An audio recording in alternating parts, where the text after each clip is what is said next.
اولین علامت سکته قلبی خیلی وقتا ممکنه آخرین علامت سکته قلبی باشه. سکته قلبی الان توی کشور ما جزو شایع‌ترین علت مرگ و میره. مهمترین شایع‌ترین علامتش میشه درد قفسه سینه. هر سکته قلبی باید بستری بشه، درست است؟ بله. سکته قلبی لزوما باعث ایست قلبی نمیشه. اینکه فرد میگه که انگار یه وزنه سنگین روی قفسه سینه‌ام هست.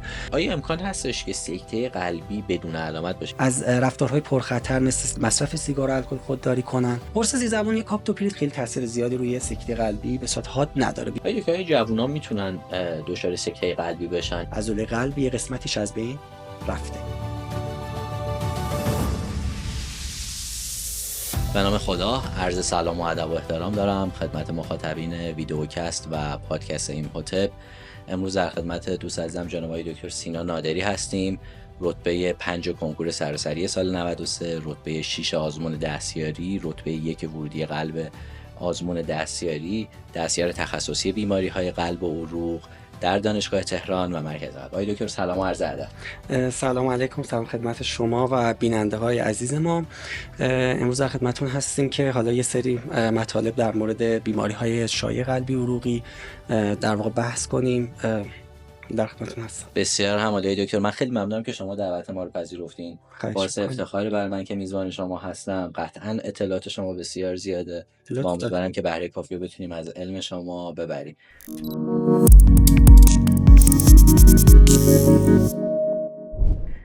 آقای دکتر، امروز قرار هست در ارتباط با سکته قلبی صحبت بکنیم. میدونین این بیماری هایی هستن که خیلی شایع هستن، توی جامعه خیلی زیاد اتفاق میفته.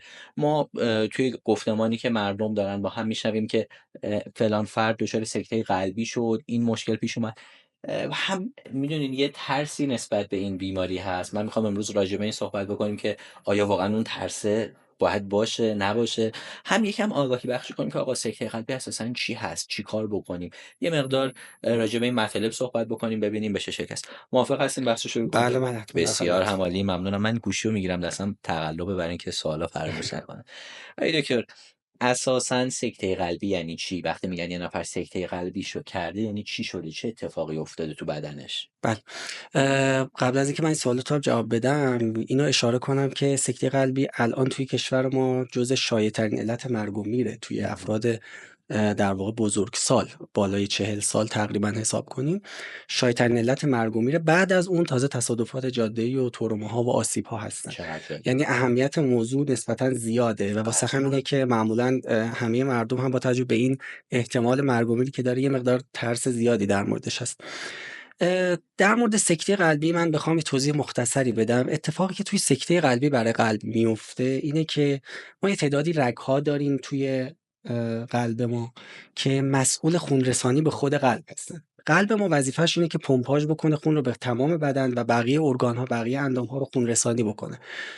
خود قلب هم از این قاعده مستثنا نیست. یعنی خودش هم نیاز به خون، نیاز به اکسیژن، نیاز به مواد غذایی داره که اینو باید تامین کنه. رگ‌هایی که قلب رو در واقع تامین میکنن مواد غذاییش، ما اصطلاحاً بهشون میگیم رگ‌های کرونری.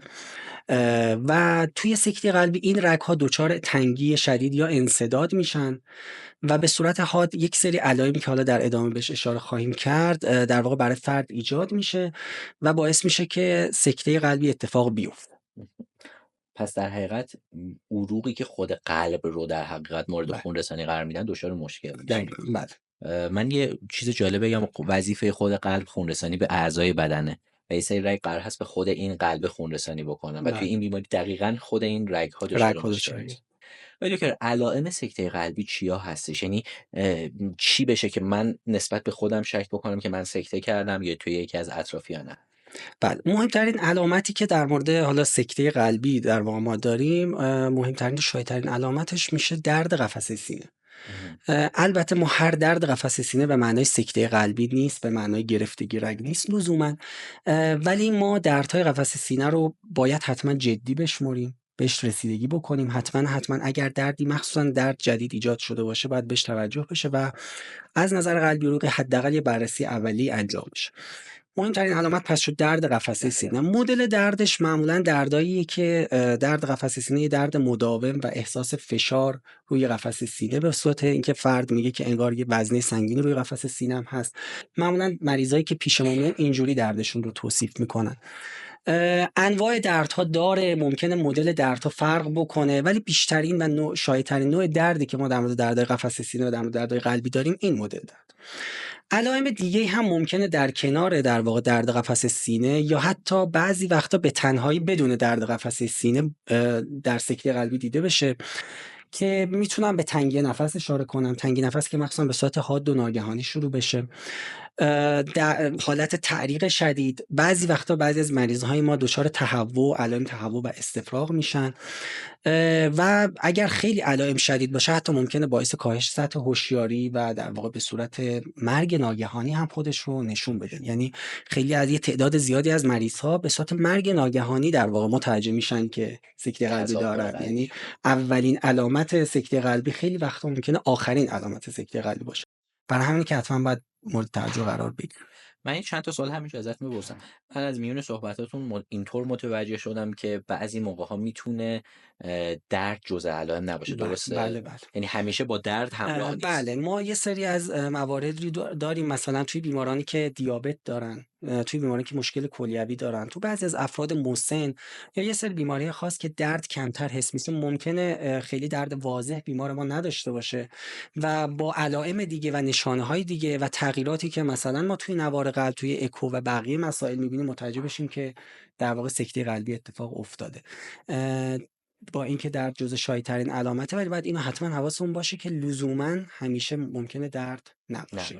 آیا دکتر، آیا علائم بین خانم‌ها و آقایون متفاوته یا نه؟ به صورت کلی علائم خیلی تفاوت زیادی بین مرد و زن وجود نداره، ولی علائمی که من بهتون گفتم، این درد ویژگی خاصی که داره، درد تیپیکی که توی قفسه سینه ما داریم میگیم احساس فشار روی قفسه سینه است، دردی که حالت فشارنده داره، توی خانم‌ها ممکنه کمتر این حالت اتفاق بیفته. یعنی دردها به شکل‌های دیگه‌ای خودش رو نشون بده.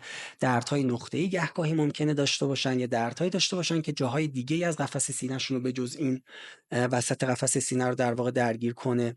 و علائم غیر از در واقع درد ممکنه تو خانم‌ها مقدار شیوعش بیشتر باشه، ولی به صورت کلی خیلی تفاوت واضح و چندانی بین درد توی آقایون و خانم‌ها موجود نیست. آیا دکتر، ممنونم ازتون، خیلی عالی توضیح دادین. حالا چه عواملی باعث سکته قلبی میشن، چه عواملی منجر میشن که یک فرد سکته قلبی بکنه؟ واقعیتش ما به یه پدیده‌ای توی بدنمون داریم به اسم تصلب شرايين، تصلب شریان‌ها یا اصطلاحاً آترواسکلروز بهش گفته میشه، که در واقع رسوب چربی توی دیواره رگ‌ها اتفاق میفته و این رسوب به مرور زمان که بیشتر میشه باعث در نهایت تنگی‌های شدید و انسداد در واقع ناگهانی حتی رگ‌های قلب میشه که این پروسه ممکنه سالها به طول بیانجامه. یعنی ممکنه از هولوش 10 سالگی 20 سالگی شروع میشه و آروم آروم پیشرفت کنه تا یه سنی که بالاخره خودش رو نشون میده. عوامل مختلفی باعث سکته قلبی میتونن بشن. یکی از مهمترین عواملش خب بحث‌های ژنتیکی که الان مطرحه، سابقه خانوادگی که مثلا در پدر، مادر، برادرها، خواهرها یا حتی اعضای درجه دوم خانواده مثل دایی و عمه و خاله و عمو اتفاق میفته مهمه. بیماری‌هایی داریم که به اصطلاح ما بهشون میگیم ریسک فاکتورهای قلبی عروقی که مثل دیابت، فشار خون، بیماری‌های در واقع کلیوی، اینها بیماری‌های عروق مغزی، همه اینها میتونن باعث بشن که ریسک بیماری قلبی عروقی توی افراد بالا بره. اینو باید در نظر داشته باشیم که هیچ عامل منفرد مشخصی ما نداریم که بگیم اگر این اتفاق بیفته شما دچار سکته قلبی یا دچار بیماری قلبی عروقی میشین. مجموعی از این عوامل هر کدوم به طرق مختلف نقش دارن که باعث ایجاد این میشن. عوامل دیگه مثل سیگار، کم تحرکی، مصرف الکل، حالت رژیم‌های غذایی که در واقع رژیم‌های غذایی ناسالم باشن، مصرف چربی زیاد، مصرف قند زیاد، همه اینها در واقع میتونه باعث بیماری قلبی عروقی بشه.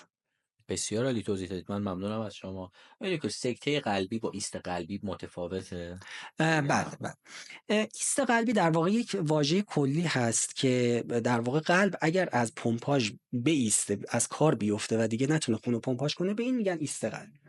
سکته قلبی لزوما باعث ایست قلبی نمیشه. یعنی سکته قلبی ممکنه در نهایت باعث ایست قلبی بشه یا به صورت ایست قلبی تظاهر پیدا بکنه، همون که گفتم باعث مرگ ناگهانی میشه. ولی لزوما با هم مترادف نیستن. سکته قلبی یک اتفاقیه که به صورت تنگی رگ و بسته شدن رگ اتفاق میفته که علائم مختلفی داره، تظاهرات مختلفی داره، ولی در نهایت در بعضی از موارد میتواند باعث ایست قلبی بشه. هرچند از اون ور هم باید نگاه کنیم به قضیه. ایست قلبی ممکنه علتهای مختلفی هم داشته باشه بجز سکته قلبی، که این هم باید در نظر داشته باشیم. هر ایست قلبی به دلیل سکته قلبی نیست. نیستش. آیا دکتر یه سوالی که باهاش مواجهیم، اگر توی خیابون، توی مجلسی، مهمونی، اگر یه نفر جلوی ما سکته قلبی کرد، چیکار باید بکنیم بله. ماها؟ اولا اینکه حتما حواسمون باشه که در واقع بتونیم علائم سکته قلبی رو در فرد شناسایی بکنیم، که مهمترین علامتی که گفتم همین درد ناگهانیه که اتفاق میفته. کارهایی که از دست ما برمیاد، مهمترین کار و اولین کار اینه که بیمارمون رو حالا در یک جای امن بشونیم یا دراز بکشه. تماس با 115 بلافاصله، یعنی اولین کار و مهمترین کاری که باید بکنید اینه که تماس بگیریم با اورژانس. حالا 115 برای کشور ما هست که سریع عوامل اورژانس در واقع بیان و به بیمار رسیدگی کنن. کارهایی که خودتون میتونید انجام بدید اینه که اگر فرد در حال فعالیتش رو باید کم کنه، بشینه، استراحت کنه، دراز بکشه، چون خود فعالیت باعث میشه که نیاز قلب به اکسیژن بیشتر بشه و در نتیجه باعث میشه که این آسیبی که به قلب داره میرسه بیشتر بشه. این مسئله مهمیه.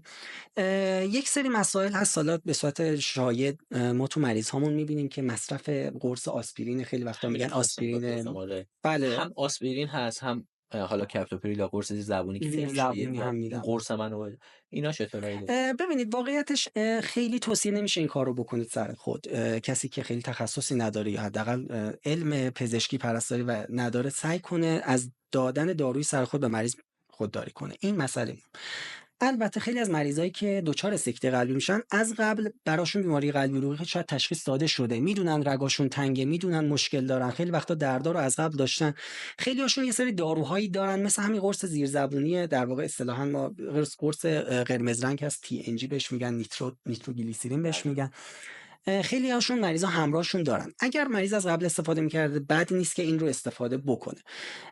دادن آسپرین برای در واقع به صورت حاد، خب ما خیلی وقتا تو اورژانس خودمون وقتی تشخیص سکته قلبی رو دادیم به مریضمون میدیم آسپرین، ولی این که شما سر خود بخواید به مریض بدین، خیلی من توصیه نمی‌کنم که این کار رو بخواید بکنین. ولی خب قرص زیرزبونی اگر بیمارتون سرگیجه نداره یا داروهایی مثل سیلدنافیل و ویاگرا اصطلاحاً استفاده نکرده باشه، میتونین یه دونه براش زیرزبونی استفاده بکنین.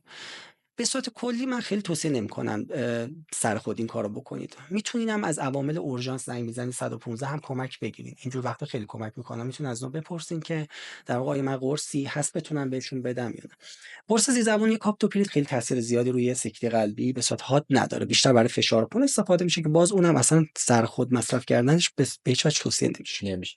من یه چیزی بگم، یه خاطره شنیده بودم تازگی که به نظرم این پارت توضیحات شما بسیار بسیار حائز اهمیت هایی که یکی از حالا آشنایان گویا در مجلسی بودن، دچار درد قلبی میشن و به واسطه اون دراز میکشن و متاسفانه حالا افرادی که توی جمع بودن و متخصص نبودن و علم کافی نداشتن شروع میکنن به ماساژ قلبی دادن و سی پی آر کردن. بله. 4 تا دنده ایشون شکسته بود، در حالی که یه گرفتگی عضلانی بوده. حالا ایشون برای اینکه مراقبت بیشتر بکنن مثل اینکه دراز کشیدن. یعنی من واقعا به نظرم این آگاهی خیلی مهمه که اگر این اتفاق افتاد علائم رو میشناختین، همونطور که آقای دکتر بله. گفتن، اولین کار تماس با 115 هستش، راهنمایی گرفتن هستش، توقف فعالیت هستش و این اقدامات حمایتی تا اینکه اورژانس برسه. بله. آیا دکتر درمان به چه شکل هستش توی در حقیقت سکته قلبی؟ آیا حتما باید افراد بستری بشن؟ درمان دارویی هست، آنژیوگرافی هست، به چه شکل هستش؟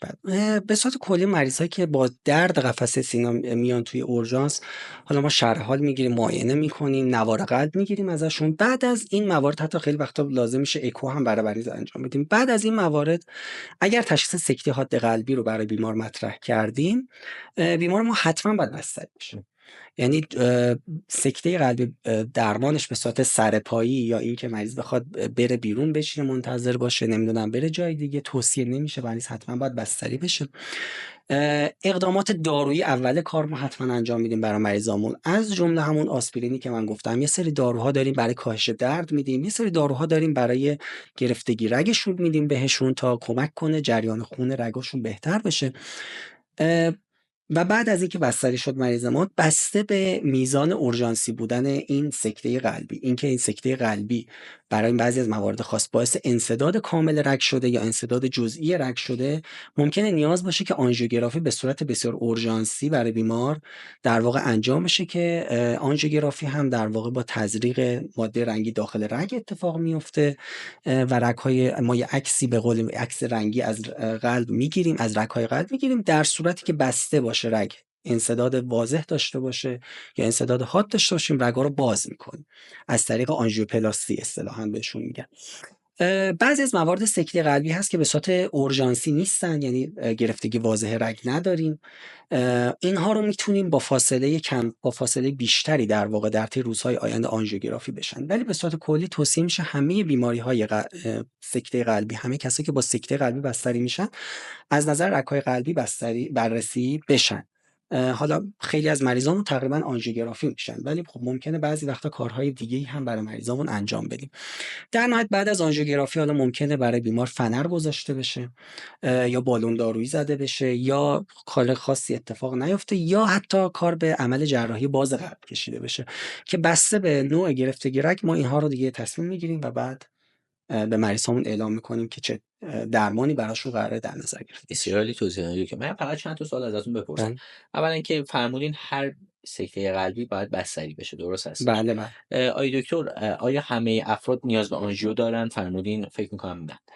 بیشتر افراد تقریبا نیاز به آنژیوگرافی خواهند داشت اگر سکته قلبی کرده باشند، ولی همه افراد رو بعضی مواقع ما بعضی از افراد رو در واقع با روش‌های دیگه‌ای، اصطلاحاً روش‌های غیر تهاجمی درمان می‌کنیم و آنژیوگرافی حالا لزوما انجام میدیم. چه عوارض و خطراتی داره این آنژیوگرافی؟ چون خیلی‌ها بله. می‌ترسن، یعنی اسم آنژیوگرافی که میاد به هر حال عمل قلب یه بار روانی بیشتری نسبت به سایر عمل‌ها داره، من فکر می‌کنم برای مردم، و ترس خیلی زیادی ایجاد میشه. من از زبون شما به عنوان متخصص قلب میخوام بپرسم که چه عوارض و چه خطراتی میتونه به دنبال داشته باشه؟ ببینید، آنژیوگرافی یک کار بالاخره تهاجمی حساب میشه. بله. درسته مثل عمل باز قلب اینقدر تهاجمی نیست، کمتر از عمل باز کلا تهاجمی هست، ولی خب بالاخره کاریه که ریسک و عوارض خودش رو داره. حالا عوارضی که ممکنه پیش بیاد، در واقع ما توی آنژیوگرافی از طریق یکی از رگ‌های بدن، معمولا از رگ پا یا از رگ دست، در واقع وارد یکی از شریان‌های اصلی قلب میشه، شریان‌های اصلی بدن میشیم و از اونجا در واقع شریان‌های قلب رو عکس برداری میکنیم. چون ماده رنگی تزریق میشه به مریض هامون، خب عوارض مرتبط با ماده رنگی تو بیمارایی که مشکل کلیوی دارن ممکنه کار به حتی بعضی موارد خیلی کم به ندرت کار به دیالیز کشیده بشه تو کسایی که مشکل کلیوی هم دارن علاوه بر مشکل قلبیشون. خود عوارض جای سوزنی که ما میزنیم، ممکنه خونریزی اتفاق بیفته، در واقع اونجا یه خونریزی موضعی اتفاق بیفته که با فشار دادن حتی بعضا تزریق بعضی از ماده ها نیاز باشه بسته بشه، و در نهایت ممکنه چون بالاخره در حال دستکاری میکنیم رگ‌های قلب رو، رگ‌های بدن رو، ممکنه آسیب به خود رگ‌های قلب هم اتفاق بیفته. یعنی حتی ما بعضی از کارهای تشخیصیمون به صورت خیلی نادر، البته شاید یک در هزار باشه، خیلی یک در هزار شاید بتونم بگم این اتفاق میفته که آسیب جزئی یا بیشتر حتی برای رگ‌های قلبی یا رگ‌های دیگه‌ای بدن اتفاق بیفته، که هر چقدر این مهارت اون پزشکی که آنژیوگرافی رو انجام میده بیشتر بشه، خب واضحاً این عوارض خیلی کمتر خواهد بود. آقای دکتر، بعد از سکته قلبی افراد چه تغییری باید توی سبک زندگی ایجاد بکنن؟ چی کارهایی که قبلا میکردن رو الان نباید بکنن و چه کارهایی رو باید انجام بدن؟ بعد از اینکه ما تشخیص دادیم که بیمار ما سکته قلبی کرده، رگ‌ها باز شده، ما یه سری داروهایی برای مریض‌هامون شروع می‌کنیم. مهمترین چیزی که باید مریض‌های ما رعایت کنن اینه که داروها رو طبق دستور به موقع مصرف کنن. این یک مسئله مهمه که خیلی به همکاری بیمار ما نیاز داره، چون معمولا هم تعداد داروها زیاد میشه، خب یه ذره سخت میشه برای آدم‌ها که بخوان روزی 8 تا 5 تا 6 تا 8 تا قرص مصرف بکنه. این بالاخره نیاز به همکاری داره. در مورد کارهایی که خود بیمارا میتونن انجام بدن، مسئله اصلی مصرف سیگار در کسایی که افراد سیگاری هستن باید قطع بشه، مصرف الکل باید قطع بشه، رژیم غذاییشون رو باید رعایت بکنن، رژیم غذایی کم چرب، کم نمک و برای کسایی که دیابتی هستن، قند خون بالا دارن، خب رژیم غذایی دیابتیشون رو هم باید رعایت بکنن حتما. فعالیت‌های ورزشی بعد از در واقع سکته قلبی به صورت آهسته آهسته شروع میشه برای بیمار ما به هیچ وجه ما منع نمی‌کنیم از فعالیت‌های ورزشی، مگر موارد خاصی که طبق صلاح دید و در واقع تشخیص پزشک این اتفاق بیفته. و حتما باید فعالیت‌های ورزشیشون حالا آروم آروم بیشتر کنن و به یه حد حدوداً میگن 150 دقیقه در هفته فعالیت ورزشی متوسط، در حال پیاده روی تند داشته باشن. یعنی این رو باید بیمارای ما رعایت بکنن. بیماری‌های دیگه اگر دارن، بیماری کلیوی، فشار خون، دیابت، اینها هم باید حتما در واقع کنترل بشه. چیزهایی که ریسک فاکتورهایی که قابل کنترل هست ایناست برای ما. بقیه موارد که میشه سن و ژنتیک و این مسائل، حالا جنسیت مذکر مؤنث خیلی دیگه قابل تغییر نیست، اونا رو ما دیگه دستکاری نمیتونیم بکنیم، ولی چیزایی که دست مریضمون هست هم هست. پیاده روی که منجر به افزایش ضربان قلب بشه دیگه، پیاده روی معمولی به بعد از سکته قلبی ما مریضامون رو به طور روتین میفرستیم برای در واقع طب ورزشی و فیزیوتراپی، حالت در واقع که کم کم فعالیت‌های روزانه‌شون رو از سر بگیرن، فعالیت ورزشیشون رو بیشتر کنن. و همکارای طب ورزشیمون، همکارای طب فیزیکیمون خیلی وقتا به اینا یه سری در واقع ورزش‌هایی رو میگن که با شدت آهسته شروع میشه و آروم آروم بیشتر میشه. اصطلاحاً به این روش، کلا به این پروسه میگن بازتوانی قلبی، که خیلی پروسه مهمیه، مخصوصا بعد از سکته قلبی خیلی از مریض‌های ما نیاز دارن که برای اینکه بتونن برگردن به زندگی عادیشون. به صورت کلی ورزش‌هایی توصیه میشه که خیلی باعث علائم درد قفس سینه در بیمار نشه، ضربان قلب خیلی بیش از حد نباید بالا بره. و در مورد نوع ورزشتون حتما باید با پزشکتون در واقع مشورت بکنید که شما حد ورزشی که انجام میتونید بدین، حد اکثر ورزشی که میتونید انجام بدین تا چه حدی هست. اینا رو پزشکتون باید حتما بپرسین که بهتون راهنمایی بکنه. متاسفانه چیزی که حداقل برداشت من هست از جامعه اینه که به واقع اکثر مردم نمیدونن که ما تخصص طب ورزشی و تخصص طب فیزیکی داریم که چقدر میتونه کارگشا باشه و کمک بکنه. دقیقاً بله، مخصوصا برای بیمارانی که دچار سکته قلبی یا حتی سکته مغزی میشن یا بعد از در واقع این پروسه نیاز به بازتوانی دارن که در واقع این همکارامون میتونن خیلی کمکشون کنن. که یه سوالی من از بخش قلب بپرسم قبل، حالا میگم چون حالا کلا عملهای جراحی ترسناکن، عمل قلب انگار بار روانی بیشتری داره. شما اشاره کردین که افرادی که سکته قلبی میکنن ممکنه توی پروسه درمان نیاز به عمل جراحی قلب هم داشته باشن. اینا کدوم دسته از افرادن؟ چه دسته نیاز به عمل جراحی دارن که آنژیو نتونسته کمک بکنه، اون استنت های فلزی که گذاشته میشه نمیتونه کمک کنه که مجبور میشن به عمل قلب برسن؟ ببینید واقعیتش خب بحثش خیلی تخصصی میشه. به صورت خلاصه اگر بخوام بگم، معمولا کسایی که تعداد رگ‌های درگیرشون زیاد باشه یا تعداد جاهای درگیر رگشون زیاد باشه که مثلا نیاز به تعداد زیادی فنر داشته باشن، ما معمولا اینا رو توصیه می‌کنیم برای عمل جراحی. یا اگر رگ اصلی قلبشون درگیر شده باشه، چون ما یه رگ اصلی و مهمترین رگ قلبمون که اصطلاحاً لفت مین بهش میگیم داریم، اگر اون درگیر شده باشه خب معمولا کار به جراحی کشیده میشه. یه سری جاهای خاصی از رگ ممکنه درگیر بشه که محل دوشاخه شدن باشه، یا یه جاهایی باشه که فنر دسترسی بهش نداره یا قابل فنر گذاشتن نیست. ما اینا رو معمولا توصیه می‌کنیم که جراحی قلب باز براشون انجام بشه که اینم بعد از آنژیوگرافی مشخص میشه. یعنی بدون آنژیوگرافی عملا خیلی نمیشه نظر داد در مورد اینکه میتونیم با فنر باز کنیم یا نیاز به در واقع جراحی باز قلب داره. افرادی های دکتر فنر میذارین براشون؟ معمولا رگ‌هایی که تنگی خیلی در واقع تعداد رگ‌های درگیرشون زیاد نباشه معمولا ما فنر میذاریم. افرادی که رگ‌هاشون به صورت منتشر درگیر شده باشه یا خیلی وقتا افراد دیابتی رو ما توصیه می‌کنیم بیشتر به سمت عمل جراحی باز قلب، هرچند این موارد معمولا بسته به خود فرد، یعنی کیس به کیس، فرد به فرد تصمیم گرفته میشه. خیلی مواقع اصلا ما این موارد رو انقدر پیچیده میشه که یه جلسه مشترکی تشکیل میشه بین جراحای قلب و همکارایی که آنژیوگرافی انجام میدن و در واقع نتیجه یک تصمیم مشترکی گرفته میشه برای اینکه بتونن حالا به بیمارمون بگیم که عمل جراحی قلب برای شما مناسبه یا مثلا فنر میتونیم براتون بذاریم.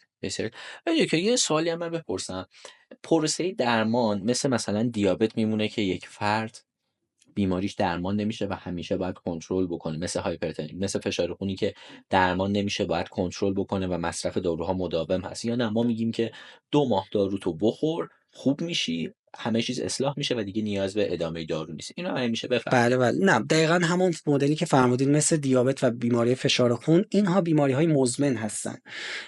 بیماری مزمن متاسفانه حالا فعلا ما درمان 100% قطعی براشون نداریم. برای همینه که بیمارانی که با تشخیص بیماری قلبی، چه با سکته قلبی چه حالا به روش‌های دیگه اگر تشخیص داده شده باشن، مجبور هستن تا طولانی مدت و تا آخر عمرشون داروهاشون رو مصرف بکنن. حالا بعضی از داروها رو ما ممکنه کم و زیاد بکنیم در طی پروسه درمان، یا قطع بکنیم، اضافه بکنیم، که اون بحثش جداست. ولی حتی اگر شما با عمل قلب باز، با فنر رگ‌ها رو باز کنید، باز هم بیمار شما نیاز داره که در واقع داروهاشو تا آخر عمرش بخوره. استفاده. چون یک سری از داروهایی که ما میدیم برای پیشگیری از تنگی بیشتر عروقه.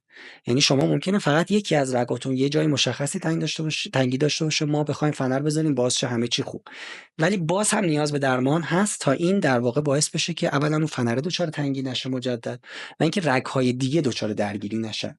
یعنی برای پیشگیری از پیشرفت درمان هم در واقع ما باید دارومون رو حتما ادامه بدیم تا آخر. بسیار عالی توضیح میدین و من خیلی دارم لذت میبرم. خواهش می‌کنم. آیا که کسی که سکته قلبی میکنه و دچار سکته قلبی میشه، آیا بخشی از قلبش از کار میفته؟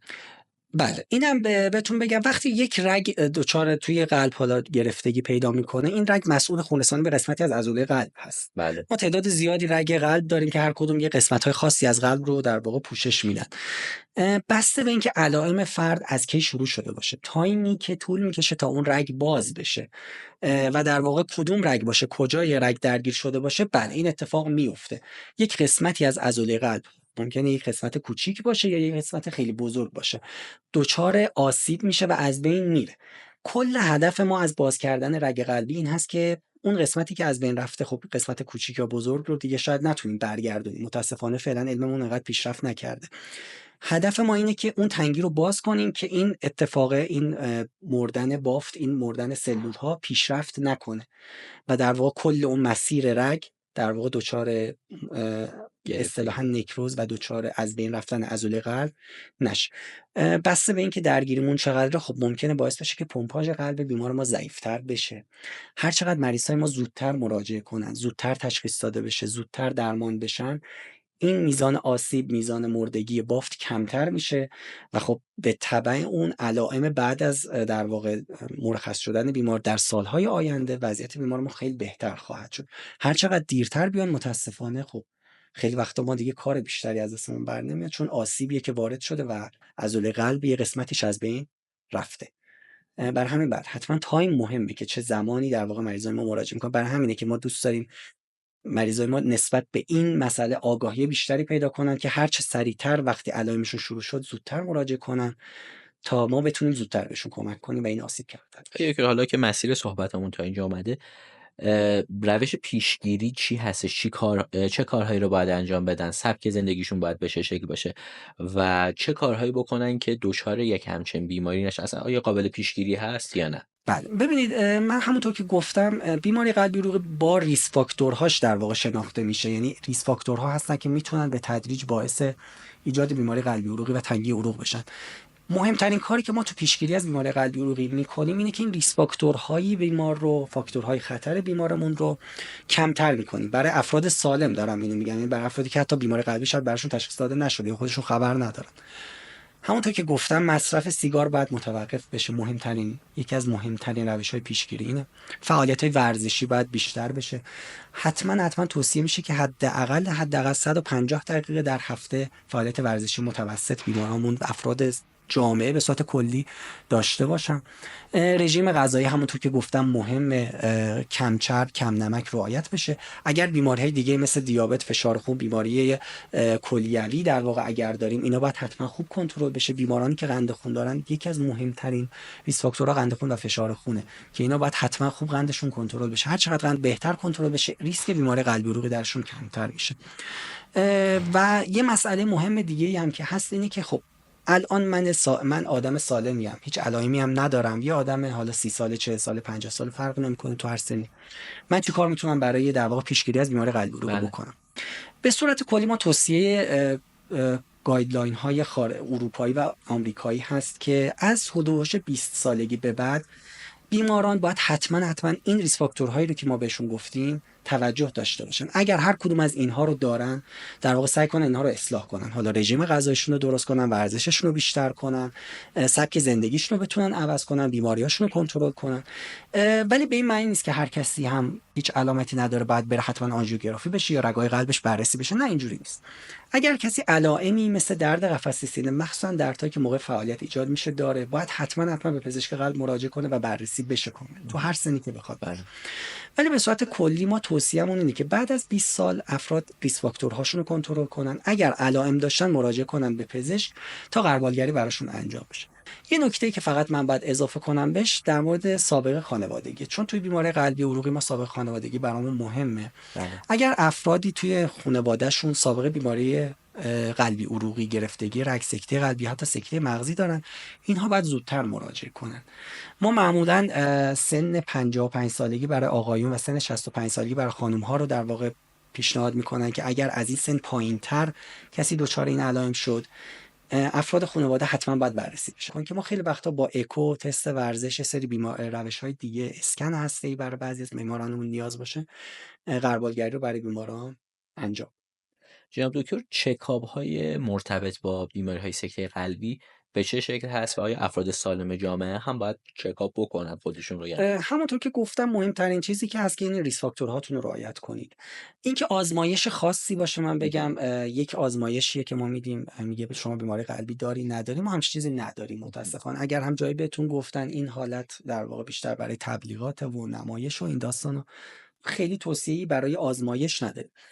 اگه افرادی که علامت دارن به تشخیص پزشکشون ممکن هست ما بخوایم یه سری بررسی بیشتری انجام بدیم بسته به نوع علائمشون، که همونطور که گفتم تست ورزش هست، اکو هست، اسکن هسته‌ای، سی تی آنژیو الان اضافه شده و در نهایت برای بعضی از مریضامون توصیه می‌کنیم که آنژیوگرافی انجام بدن تا رگ‌هاشون بیشتر بررسی بشه. این به این معنی نیست که هر کسی درد قفسه سینه داشت این کارها لازمه انجام بده. ولی اگر شما علامت داشتین، مخصوصا دردهایی که موقع فعالیت باشه، تنگ نفسایی که موقع فعالیت باشه، اینها در واقع مهمه که حتما بهش رسیدگی بشه. و اگر هم سابقه خانوادگی داریم یا این بیماری هایی مثل ریسک فاکتورهایی که من گفتم، مصرف سیگار، دیابت، فشار خون، خب توی سنین های پایین تر، در سن های پایین تر باید به فکر بیماری قلبی عروقی باشین، زودتر برین دنبال بیماری قلبی عروقی. فشار خونتون رو باید حتما کنترل کنید، چربی خونتون رو حتما باید کنترل کنید. اینا توصیه میشه که بعد از حدود 20-25 سالگی افراد دیابت، از نظر دیابت، فشار خون و چربی خون هر چند سال یک بار بررسی بشن. آزمایش‌هایی که میتونیم انجام بدیم همینه، یعنی آزمایش خاص و مشخصی برای بیماری قلبی عروقی نداریم. نه. آیا که جوانان میتونن دچار سکته قلبی بشن یا نه این بیماری مختص افرادی هستش که سن بیشتری دارن؟ به صورت کلی بیماری قلبی عروقی با افزایش سن بیشتر میشه، یعنی یه رابطه منظم و مشخصی با سن داره بیماری قلبی عروقیمون. ولی افراد جوان هم به صورت نادر در بعضی از موارد، مخصوصا اگر بیماری ژنتیکی داشته باشن یا یک سابقه خانوادگی قوی داشته باشن، ممکنه دچار گرفتگی رگ بشن. خیلی درصدش کمه، خیلی احتمالش پایین تره. برای همینه که خیلی از افراد جوان نیاز نیست بترسن از این قضیه. ولی اگر شما سابقه خانوادگی دارین، مشکل ژنتیکی دارین که ریسک بیماری قلبی عروقی رو بیشتر میکنه، خب ممکنه توی سنین پایینتر این اتفاق برای افراد بیفته. ولی به صورت کلی بیماری قلبی عروقی برای سنین بالاتر. بالاتر هست. توی مردها یه مقدار سن بیماری‌های قلبی عروقی و سکته قلبی پایین‌تره نسبت به خانم‌ها، به خاطر اثرات هورمونی در واقع خانم‌ها که اثرات استروژن و پروژسترون که اثرات محافظت کننده از عروق قلبی دارن. خانم‌ها یه حدود 10 سال میانگین ابتلا به بیماری قلبی عروقیشون بیشتر از آقایون، یعنی دیرتر دچار بیماری قلبی عروقی میشه. آیا دکتر، آیا امکان هستش که سکته قلبی بدون علامت باشه؟ یعنی مثلا من سکته قلبی کرده باشم و متوجه هم نشده باشم. راجع به اینم توضیح بله، بعضی از موارد رو داریم، هرچند خیلی موارد زیادی نیستن، ولی بعضی از موارد رو داریم که در واقع با درد یا نفس تنگی یا هیچ علامت دیگه سکته قلبی خودش رو نشون نمیده. یک حالتی به اصطلاح هم بهش میگن سایلنت، در واقع سکته قلبی سایلنت اتفاق میفته در افرادی که دیابت دارن، در افرادی که مسن هستن و بعضا در افرادی که بیماری های کلیوی دارن. ممکن هست درد قفسه سینه به اون صورتی که در افراد دیگه حس میشه حس نشه و اینا متوجه در واقع دردهاشون نشن و متوجه سکته قلبیشون نشن. بعضی از مریض‌هامون با این ویژگی‌هایی که گفتم ممکنه بعدها به صورت تنگی نفس فعالیتی بیان اکو بشن و توی اکو یا تست ورزش یا بررسی دیگه اون موقع متوجه بشن که این یه رگ تنگی داشته که روش سکته کرده و متوجه هم نشده و الان هم حالا خیلی یه کار بیشتری هم نمیشه کرد برای اون رگ، ولی بالاخره دیرتر تشخیص داده بله. میشن. متاسفانه این حالت رو داریم، هرچند خیلی زیاد نیست این حالت، شویش واقعا زیاد نیست، ولی تو افرادی که گفتم بیماران دیابتی، افراد مسن و در واقع بیماران کلیوی شایع‌تر نسبت به بقیه افراد این حالت. آیا درمان‌های جدید، روش‌های درمانی جدید یا نوینی هستش که یه مقدار امید رو بیشتر بکنه، یا مثلا درمان‌هایی هست که توی ممالک سطح اول باشه و توی ایران نباشه؟ ما اختلاف درمانمون با کشورهای پیشرفته خیلی زیاده. اینم توضیح بفرمایید. ببینید یه مسئله‌ای رو من به صورت کلی هم میخوام بگم، نه فقط در مورد رشته قلبی، که کیفیت ارائه خدمات درمانی توی ایران بسیار بسیار مشابه در واقع کشورهای اروپایی و آمریکایی، برخلاف شاید تصور عمومی اینجوری باشه. بله. یعنی خیلی از آدما فکر میکنن که میزان در واقع درمان‌هایی که ما میدیم از کشور آمریکایی و اروپایی کمتره، در حالی که اکثر داروهایی که تازه کشف میشن توی کشورهای حالا آمریکایی و اروپایی با فاصله خیلی کوتاهی به اینجا میرسن، یعنی به صورت وارداتی و بعد حالا تولید داخل حتی خیلی وقتا پیدا میکنن. واسه همینه که خیلی از این بابت مردم ها نگران نباشن. اینو من خیلی توصیه میکنم که اصلا نگران نباشن در این مورد. درمان های جدید داره روش کار میشه. متاسفانه عضله قلب یه ویژگی که داره اینه که سلول های عضله قلب بعد از اینکه دچار آسیب شدن ترمیم پیدا نمیکنن. یه سری از جاهای بدن اینجوری هست و چون ترمیم پیدا نمیکنن این آثارش تا آخر عمر فرد باقی میمونه. ما یک سری روش‌های درمانی جدید به صورت ژن درمانی داریم، در واقع در حال البته ساخته شدن هستن، در مراحل تحقیقاتی هستن، هنوز وارد فاز درمان و در واقع کاربرد گسترده نشدن حتی در کشور اروپایی، که این در واقع با جایگزینی ژن‌ها با در واقع اینکه سلول‌ها رو مجبور میکنن که مجدد تکثیر بشن، جاهایی که آسیب دیده رو ترمیم کنن، در حال تحقیقات هستن که بتونن این کار رو انجام بدن. ولی در حال حاضر به جز این درمان هایی که حالا بحث کردیم در موردش، روش هایی که من گفتم که تو کشور ما هم به اندازه کشور اروپایی کاربرد داره و استفاده میشه، فعلا درمان جدیدی متأسفانه وارد بازار هنوز نشده، در مرحله تحقیقاتی هستن اکثرش. بسیار عالی. که من یه سوالم بپرسم بیشتر رویکرد شخصی داره، نظر خودتون راجع به طب سنتی و طب گیاهی چی هست و آیا به نظرتون کارگشا هستش؟ بله، متاسفانه طب سنتی در کشور ما اخیراً تو این چند سال اخیر خیلی گسترده شده. من توصیه‌ای که به بیمارانمون دارم اینه که اگر سراغ طب‌های مکمل و طب سنتی، طب سوزنی و اینجور مسائل میرن، به هیچ وجه درمان اصلیشون رو نباید کنار بذارن. خیلی وقتای داروهای گیاهی، داروهایی که طب سنتی در واقع تجویز میکنن، خب عوارض زیادی دارن، تداخلات زیادی با داروهایی دارن که بیمار لازم داره که مصرف بکنه. به صورت کلی من توصیه میکنم که در این مورد اولا نظر پزشکتون رو حتما بپرسید. داروهایی که بهتون میدن با داروهایی که خود پزشکتون براتون تجویز میکنه حتما یه بررسی بشه که تداخل نداشته باشن، چون خیلی از این داروها متاسفانه تداخل دارن، ممکنه ریسک خونریزی رو ببرن بالا، ریسک فشار خون رو ببرن بالا، اتفاقای بدی بیفته، آسیب‌هایی که به کبد و کلیه ممکنه برسه اتفاق بیفته. برای همینه که حتما من توصیه میکنم که اولا خیلی سراغ این دو درمان ها نرید. اگر هم کسی خیلی علاقه داره این درمان ها رو در واقع انجام بده یا بره سراغ این درمان ها، حتما با پزشک متخصص قلبش مشورت بکنه که تداخلی با داروهایی که مصرف میکنه نداشته باشه. بسیار عالی. که من تقریبا اکثر سوالاتی که میخواستم پیرامون این سکته قلبی بپرسم رو از شما پرسیدم و شما بسیار عالی پاسخ دادید. به نظرتون نکته بود که من جا انداخته باشم؟ به صورت کلی فکر کنم بحثایی که شد تقریبا چیزای مهم رو در واقع ما پوشش دادیم. من فقط میخوام در مورد اهمیت بیماری قلبی عروقی حتما اشاره کنم که در واقع با تجربه اینکه شایع‌ترین، همونطور که گفتم، شایع‌ترین علت مرگ و میر توی بیماری توی کشور ما، اصلا توی کل جهان هست، این رو لطفاً جدی بگیرن بیمارای ما. حتی افراد سالم جامعه هم باید اینو جدی بگیرن، به فکر قلبشون باشن. مهمترین ویژگی که کاری که میتونن بکنن اینه که سبک غذاییشون، سبک زندگیشون، رژیم غذاییشون و ورزششون رو رعایت بکنن، از رفتارهای پرخطر مثل مصرف سیگار و الکل خودداری کنن. و بیماری هایی که دارن رو حتما درمان بکنن. مهمترین کاری که برای بیماری قلبی عروقی ما میتونیم بکنیم، هم برای درمان هم برای پیشگیری، همین. بسیار عالی آقای دکتر، واقعا عالی بود. من خیلی لذت بردم، فوق العاده شیوا و فصیح صحبت کردیم. خیلی ممنونم از لطف شما. امروز از علم آقای دکتر نادری استفاده کردیم. اگه تمایل داشتین ما راههای ارتباطی با آقای دکتر رو میذاریم، با ایشون در ارتباط باشین. آقای دکتر نادری رتبه 5 کنکور سراسری، رتبه 6 آزمون تخصص، رتبه 1 ورودی قلب دانشگاه تهران و مرکز قلب هستن. بی نهایت از لطف شما ممنونم جناب دکتر، خیلی بزرگواری کردید. خواهش میکنم، خوشحال شدم. بازم در خدمتتون هستم. سلامت باشین، در پناه حق و خدا نگهدار.